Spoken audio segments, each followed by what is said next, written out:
Hey guys, welcome back to my channel.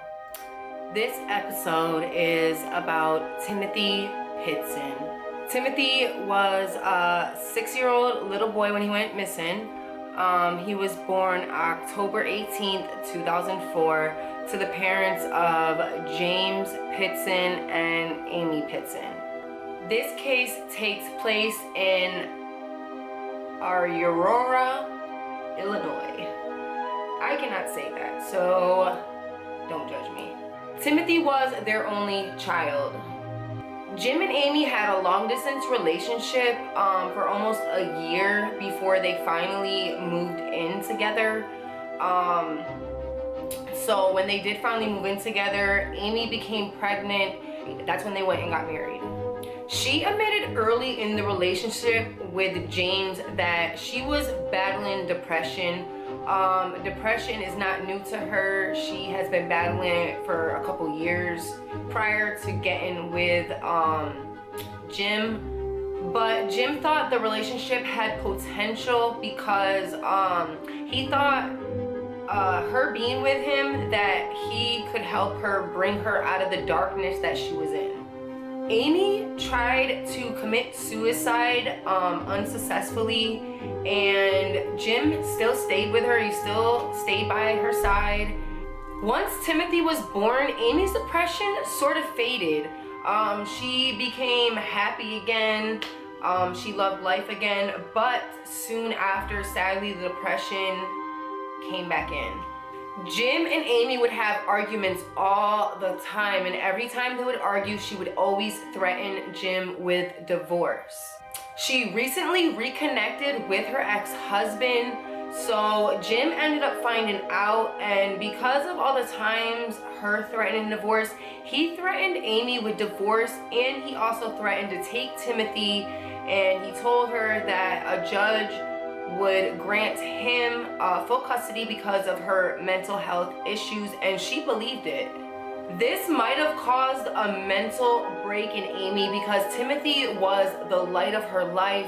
He was the apple of her eye, and the thought of losing Timothy, she couldn't live with it. Amy truly believed in her heart that a judge would take her son away, so she did not divorce Jim. She stayed in a relationship she was not happy with because she thought that was the only way she could be with Timothy. Amy probably was so tired of being in a relationship she didn't want to be in, and she wanted to hurt Jim the most. On the morning of May 11th, 2011, Amy took Timothy out of Greenman Elementary School at 8:35 a.m. without telling anyone of her plans. Now, if you guys look right here, this is Timothy's school. So she went here and picked him up at 8:35 a.m. They arrived at a mechanic shop at about 10 a.m. to have some repairs done on her 2004 Ford Expedition. What was she doing between 8:35 and 10 a.m.? That's what I want to know. That's an hour and 25 minutes. Yes, she needs time to drive to the mechanic shop that she was going to, but it shouldn't have taken an hour and 25 minutes to get there. An employee at the mechanic shop dropped Amy and Timothy off at the Brookfield Zoo. Amy and Timothy then went back to the mechanic shop to pick up her vehicle. What I want to know is, how did Amy get there? So Amy went to some mechanic shop. We don't know where it is. I cannot find information on where it is from my understanding. I watched other videos. No one can either. It's not really that important, but it could be. But then the mechanic drove her to Brookfield Zoo, which is here. Then she went back to go pick up her SUV, which nobody knows how she really got back.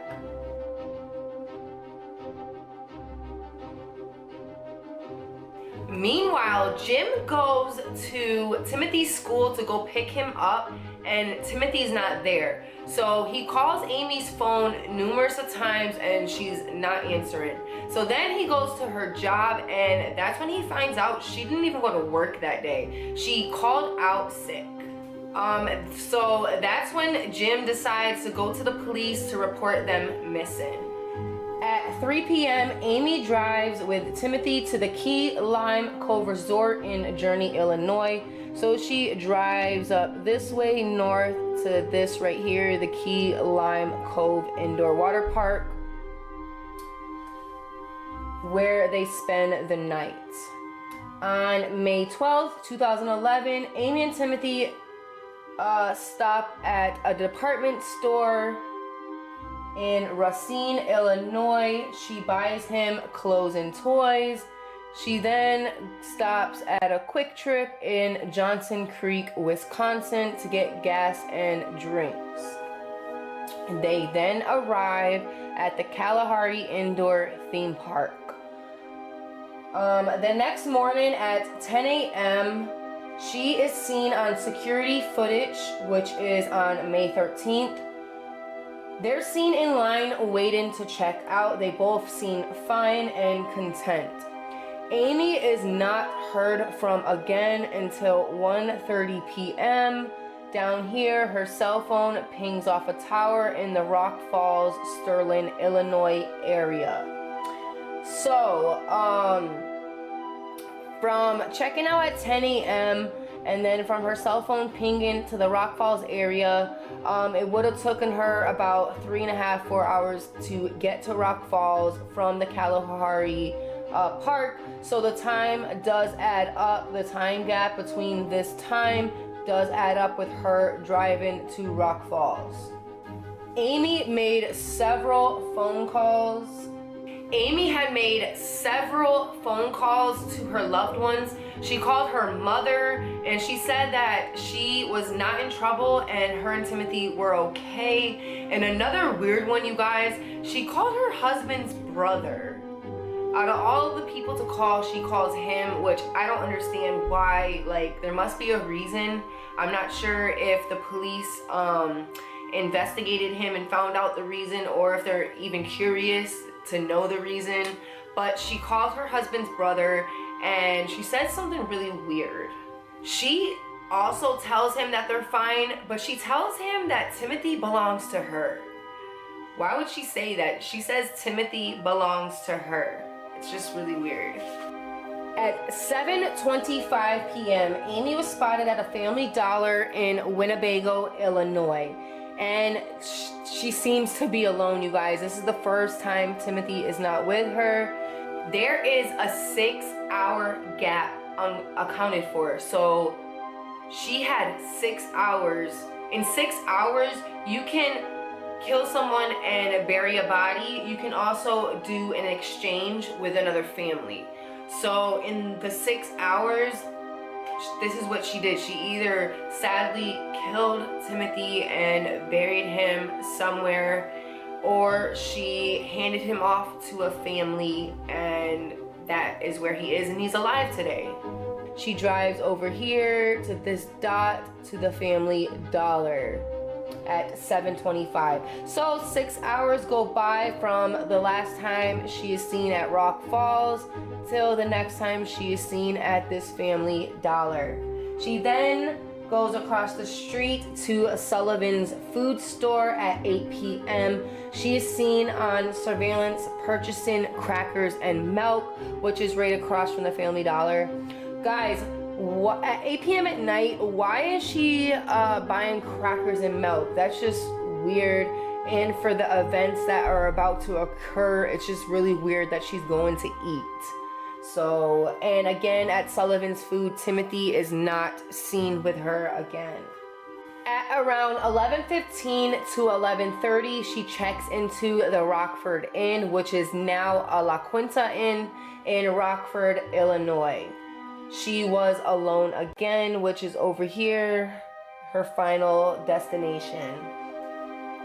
What I want to know is, was there any hotels on the way? Was there a reason she went to this one? Or was there no other hotels and that was the first one on the way? So this is the hotel where Amy kills herself. She is found by the hotel staff the next morning on May 14th. She is dead. and Timothy is not in the room with her. Timothy is nowhere to be found. The next day, May 14th, 2011, the hotel staff at the hotel Amy was staying at found her body in her hotel room at around 12:30 p.m. She slit her wrist, she slit her throat, and later to find out in toxicology reports, she had a lethal level of antihistamines inside her system. 3 suicide notes were found, and also pictures of Timothy were all spread out on the bed in the hotel room. The letters Amy left said that Timothy was, quote, fine and with people who cared for him, unquote. One of the letters said, "You will never find him," and her cell phone was nowhere to be found. I'm just gonna read a list to you guys. Other items that were missing include Kids Crest toothpaste, Timothy's Spider-Man backpack, the clothing Amy was wearing, where she checked into the Kalahari Resort. That outfit that she was wearing is missing. A craft toy that she bought for Timothy, a Hot Wheel car set, Amy's iPass transponder. So if you don't know what an iPass transponder is, it's the transponder that goes on your car when you go through toll booths. All of Timothy's clothing were missing, including all the new clothes that he bought and the outfit that he wore to school that day. Authorities initially believed that Amy gave Timothy to somebody because at first his car seat was missing, but then his car seat turned up later on to be with Timothy's grandmother, who lives in Ohio. She claimed to have his car seat prior to a week before, which is Amy's mother we're talking about here. So she basically had the car seat a week before Timothy's disappearance. Amy's SUV was examined, and traces of blood were found of Timothy's in the back seat. But a family member did say that Timothy had a nosebleed 12 to 18 months prior of him disappearing. So the FBI doesn't know if it's new or old blood. The knife that Amy used to commit suicide only had her blood on it. They only found her blood, they didn't find Timothy's. So hopefully, luckily, he is still alive. But there was a 6-hour gap. She could have cleaned it with, like, in that time. She could have used a different weapon and just got rid of it somewhere. So we really don't know. Detectives also noticed on the back end of her SUV, underneath in the carriage, there was all dirt and weeds there. So they tested it, and they actually learned a lot of things about where her vehicle was. Forensic professionals actually indicate that her SUV was on a gravel road at some point. I'm actually gonna read this to you guys because it's really long. Amy possibly drove in a meadow area, possibly in northwestern Illinois or Lee and Whiteside counties.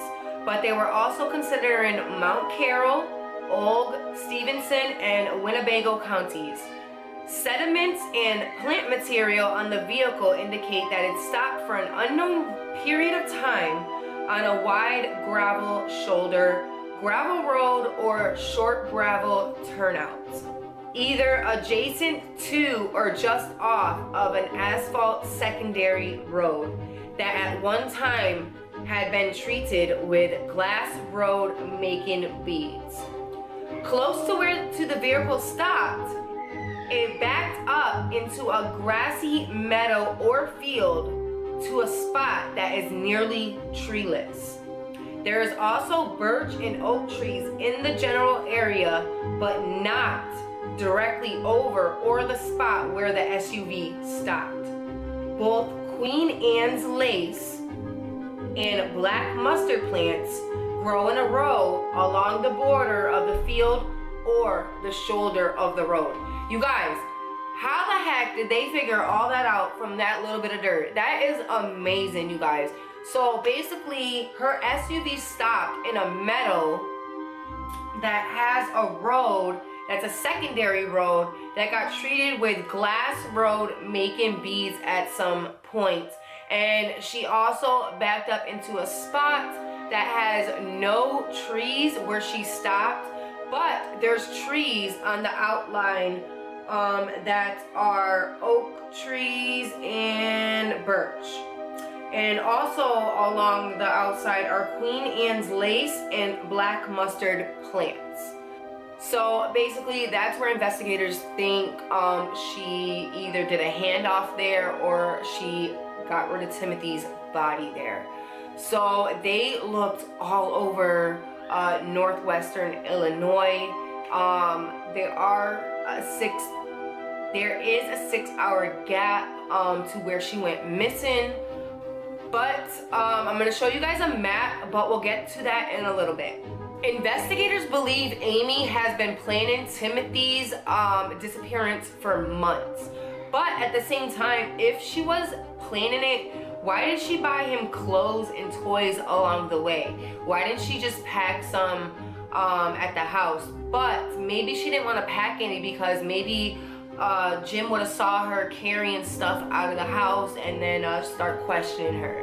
On February 18th, the evening and the morning of March 20th, Amy actually took 2 more trips, the same exact trip that she took the day that Timothy disappeared. She actually took 2 of the same trips on February 18th and March 20th to the same area, according to her iPass transponder.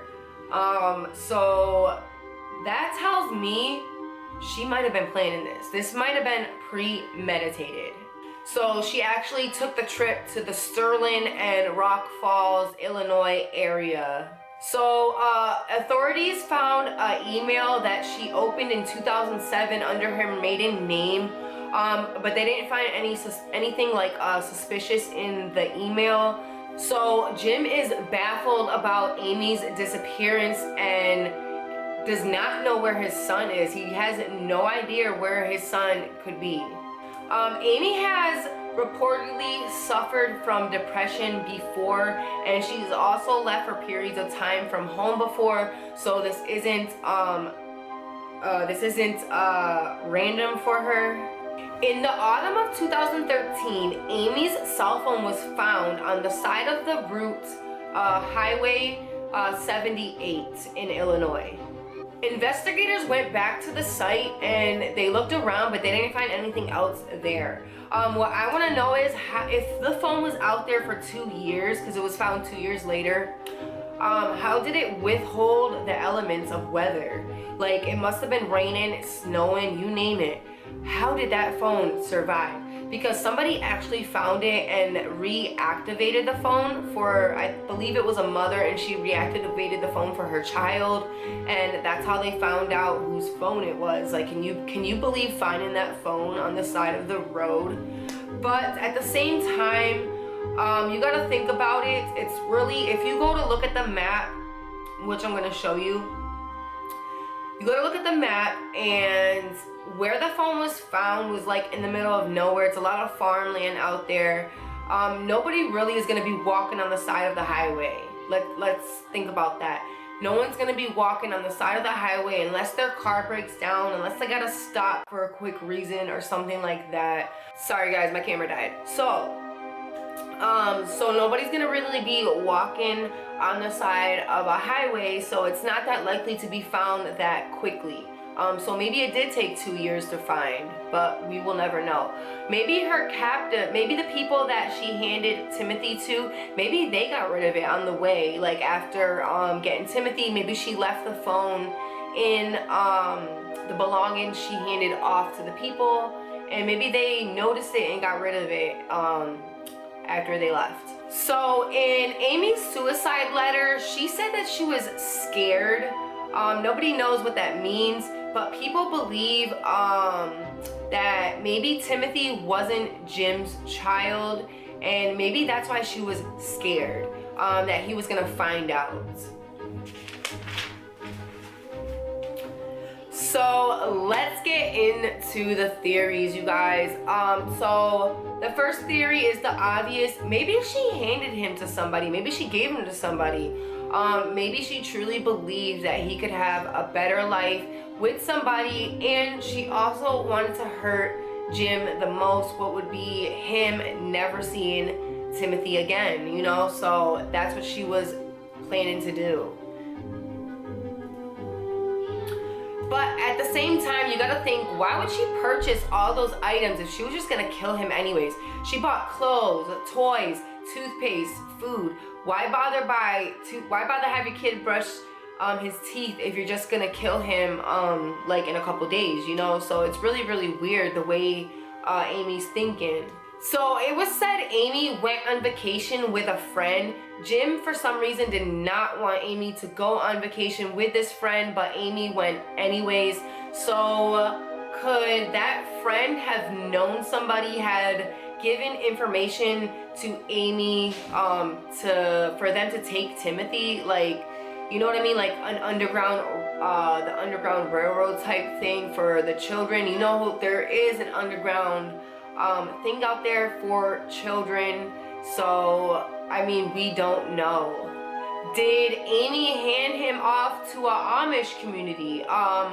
There is some Amish communities in that area, but I'm not thinking so, because the Amish don't really want to get involved with the media frenzy and the criminal side of it, because she did kidnap him. He is a kidnapped child. So at this point, we don't know, but I'm not thinking she gave him to an Amish community. A theory is that she took Timothy to all those resorts in the zoo because she knew what she was going to do. She wanted him to remember her as his mother. She knew that she was going to be giving him away and committing suicide. So she wanted to sort of let him remember her, bringing him to all these fun places. So the 2 times that she went there prior, it's like she was scoping that area out. I believe Timothy is in that area, either dead or the handoff was in that area. It's just so weird that she went there 2 times, and then on the day that she and Timothy went missing, they went there as well. People believe that the first trip that she went there, she went to scope out a grave site. People believe the second time she went there is when she actually dug the grave. So that's another theory, that she killed Timothy. A lot of the evidence points to that. There was blood in the back seat, but at the same time, we don't know if that's old or new blood. He is nowhere to be found. Nobody has come forward. You would think somebody would come forward for Jim. He is a father who still at the end of the day is missing his son. Timothy should be with his dad. So it's just crazy. If Timothy is alive and with somebody, why has nobody come forward? What I want to know is, if she handed Timothy off to somebody, how did she get in contact with them? How was she contacting them? Did she have a burner phone? Did she get rid of the burner phone if she had one? How was she contacting them? That's why I'm so positive that I don't believe she just handed him off to somebody. A lot of the evidence, just like her vehicle, finding the dirt underneath, it seems like she backed up into a grassy meadow, because that's where the grave was that she dug.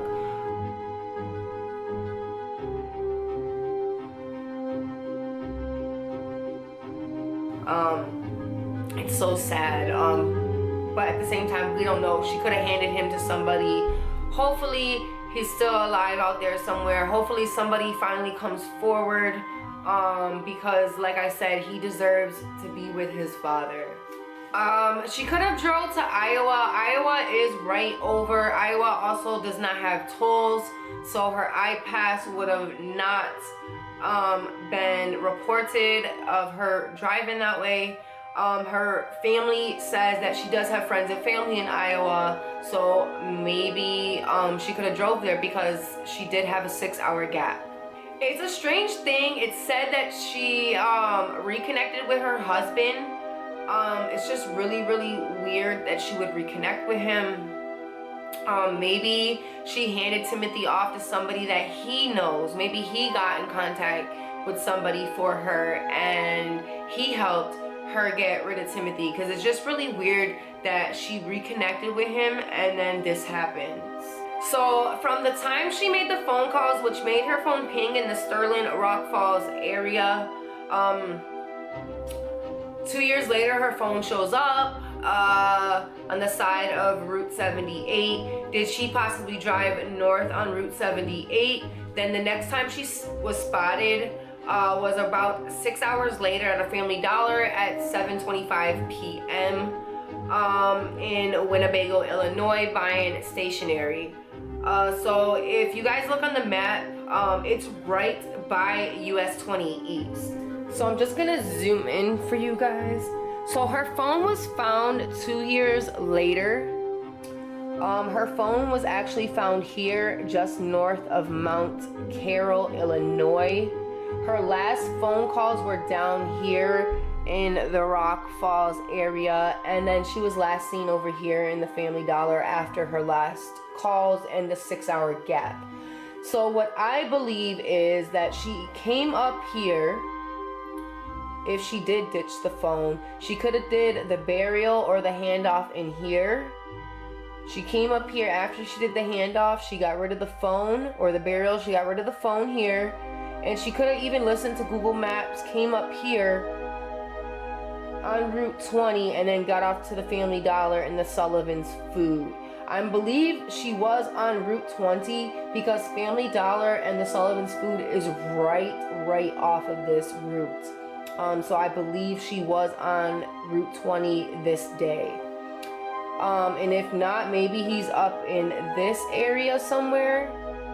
She could have traveled north on 78 and then went this way on Route 20. But I do believe she was on Route 20 this day because of how close the Family Dollar and the Sullivan's food was right next to it. But because she did make 2 trips in February and March in this area, she could have did the handoff in this area, seeing how she did go to this area 2 times before.